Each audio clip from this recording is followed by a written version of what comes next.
Bueno, hola de nuevo. En este video vamos a estudiar cómo se produce la implantación del embrión.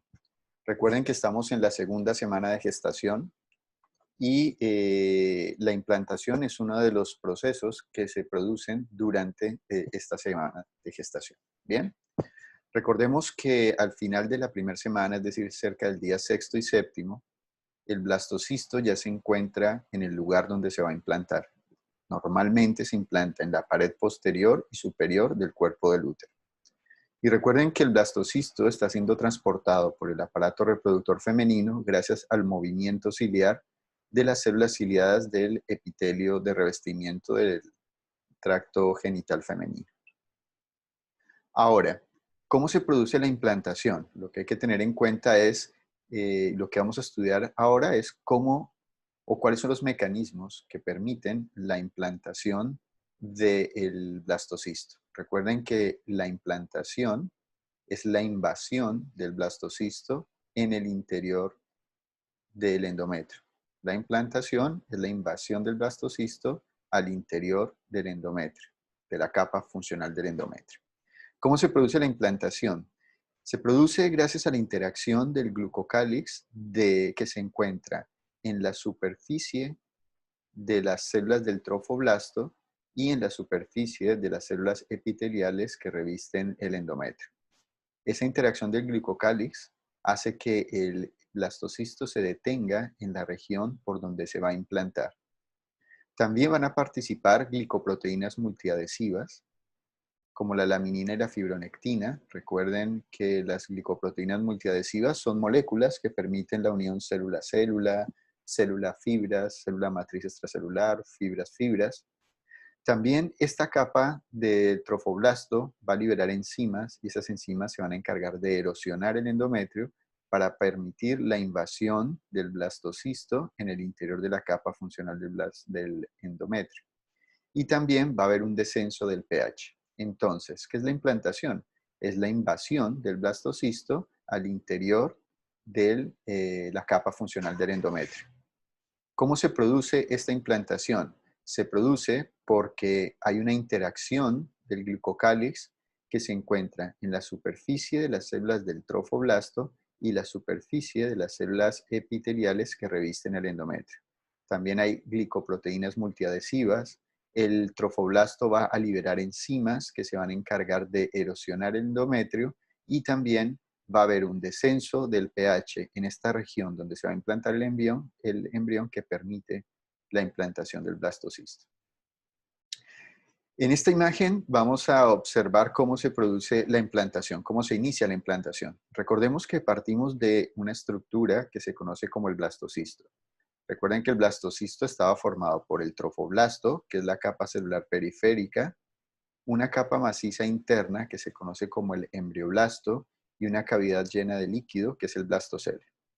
Una cosa que hay que tener en cuenta y que deben interiorizar ustedes en el momento de estudiar la implantación es que el trofoblasto, que es la capa celular periférica, va a cumplir dos funciones. Primero, es el encargado, es la capa celular que va a evolucionar y va a permitir que el embrioblasto que el blastocisto pueda introducirse en el interior del endometrio. O sea, una de las funciones del trofoblasto es permitir la invasión del endometrio. Segundo, también el trofoblasto es la estructura encargada o las células que van a evolucionar y se van a encargar de garantizar la nutrición del embrión en formación. Entonces, el trofoblasto tiene dos funciones. Permite la invasión del blastocisto en el interior de la capa funcional del endometrio y también se va a encargar de evolucionar para garantizar la nutrición del embrión.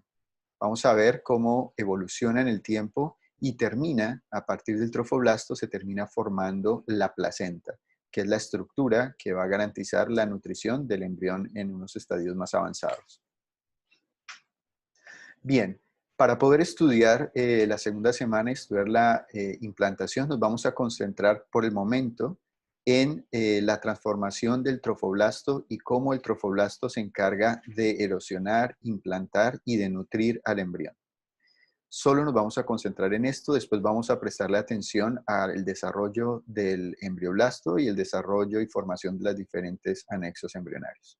Entonces dijimos que cerca del día sexto, el día séptimo, el trofoblasto interactuó con el endometrio, con el epitelio del endometrio, y empezó a invadir, gracias a los medios de unión y a las enzimas, empieza a erosionar y invadir el endometrio.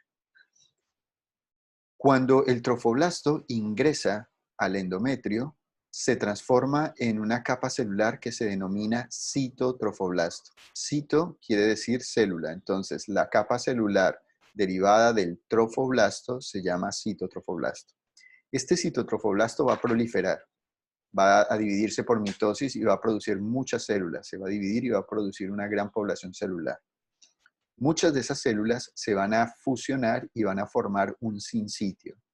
Recuerden que un sinsitio es una estructura multinucleada que se forma por la fusión de varias células. Como este sinsitio se forma a partir de células derivadas del trofoblasto, el sinsitio se denomina sinsitio trofoblasto. Entonces, en la evolución del trofoblasto, para invadir el endometrio y garantizar la nutrición del embrión en formación, se va a transformar el trofoblasto en dos estructuras.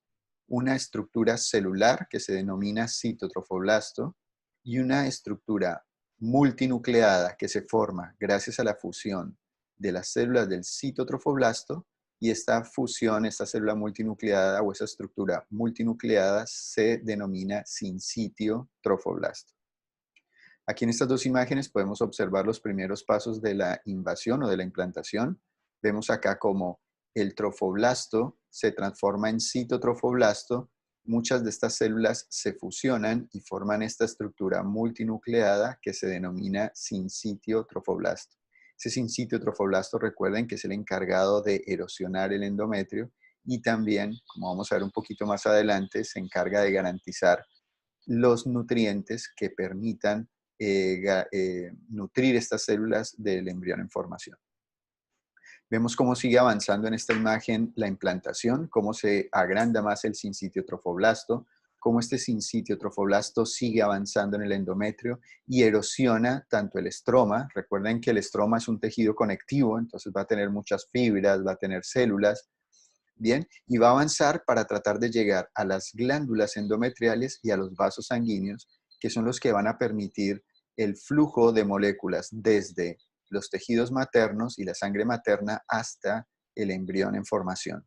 Entonces, la función del sinsitio trofoblasto es avanzar, erosionar y llegar a erosionar tanto los vasos sanguíneos como las glándulas para garantizar un flujo de nutrientes desde el endometrio hacia el interior del embrión en formación.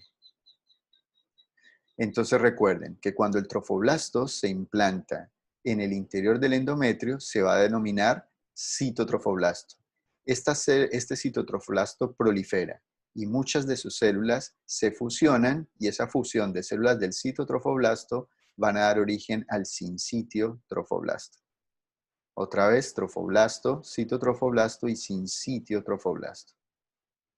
Bien, aquí vamos a observar cómo sigue avanzando. Aquí ya está casi totalmente implantado el blastocisto, ya se está empezando a formar el embrión bilaminar, pero ahora nos vamos a concentrar en estas estructuras. Fíjense cómo el sinsitio trofoblasto sigue avanzando en todas las direcciones. Y va a tratar de llegar a esto, a erosionar los vasos sanguíneos y las glándulas para garantizar un acceso a los nutrientes que van circulando en el útero gracias a las arterias uterinas. Bien, en el día 9 ya se produce la implantación total del embrión. En el interior del sinsitio trofoblasto van a aparecer lagunas. Estas lagunas son como pozos de almacenamiento en donde se va a ir concentrando, se van a ir acumulando los detritos celulares procesados por el sinsitio trofoblasto. Y el sinsitio trofoblasto ya ha erosionado tanto los vasos sanguíneos como las glándulas, y se establece un flujo de moléculas desde la sangre materna hacia el sinsitio trofoblasto y desde el sinsitio trofoblasto hacia el embrión. Este flujo de nutrientes que garantiza la supervivencia y la nutrición del embrión en formación se conoce como nutrición histotrófica. y se caracteriza porque las sustancias que van a nutrir al embrión se mueven gracias al proceso de difusión. Entonces recuerden que cerca del día 9 de la implantación, se produce ya la implantación del total del embrión. El sincitio trofoblasto ya ha erosionado vasos sanguíneos, glándulas del endometrio, y en el interior del sincitio trofoblasto aparecen espacios en los que se almacenan los nutrientes. Se establece una circulación o una nutrición histotrófica. ¿Qué quiere decir? Que a partir de los tejidos maternos, el sincitio trofoblasto degrada esos reddetritos celulares y también provenientes de los vasos sanguíneos, se llega al interior del sincitio trofoblasto los nutrientes que van a garantizar la nutrición del embrión. Y esos nutrientes se mueven gracias a la difusión, el proceso de difusión. Aquí en esta imagen entonces observamos ya el embrión totalmente implantado. Vemos cómo los vasos sanguíneos son erosionados, cómo en el interior del sincitio trofoblasto aparecen lagunas y empieza a haber un flujo de nutrientes que se mueven gracias a la difusión. Después, esas lagunas se van a fusionar, se van a conectar y van a formar una red que se conoce como la red lacunar. Y esa red lacunar también se va a conectar tanto con los vasos sanguíneos, con los capilares endometriales, como con las glándulas endometriales. Y entonces establece un flujo de moléculas desde los vasos capilares y las glándulas endometriales a través de la red lacunar que llevan los nutrientes hacia el embrión. Ese flujo de nutrientes desde los capilares por la red de lagunas hacia el embrión en formación es lo que se conoce como la circulación útero-placentaria primitiva, es decir, una circulación de nutrientes desde los vasos uterinos hasta el embrión. Bien.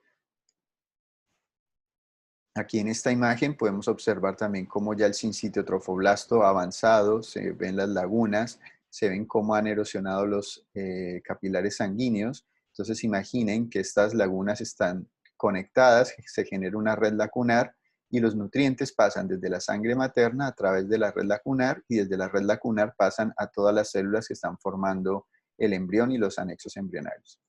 Una cosa importante es que cuando el sincitio trofoblasto erosiona el endometrio, muchos de los detritos celulares se incorporan en el interior del sincitio trofoblasto y enzimáticamente el sincitio trofoblasto los sigue degradando para que cada vez queden en componentes mucho más pequeños. Es decir, de las proteínas va a pasar a aminoácidos y esos aminoácidos son los que difunden y van a nutrir y son captados por las células que están evolucionando a partir del blastocisto. Aquí en esta imagen podemos observar también el sincitio trofoblasto en verde. Vemos las lagunas por donde va a circular toda la sangre que viene de los capilares erosionados, más las secreciones de las glándulas endometriales que circula por esa red y desde esa red llegan a todas las células que están formando al embrión.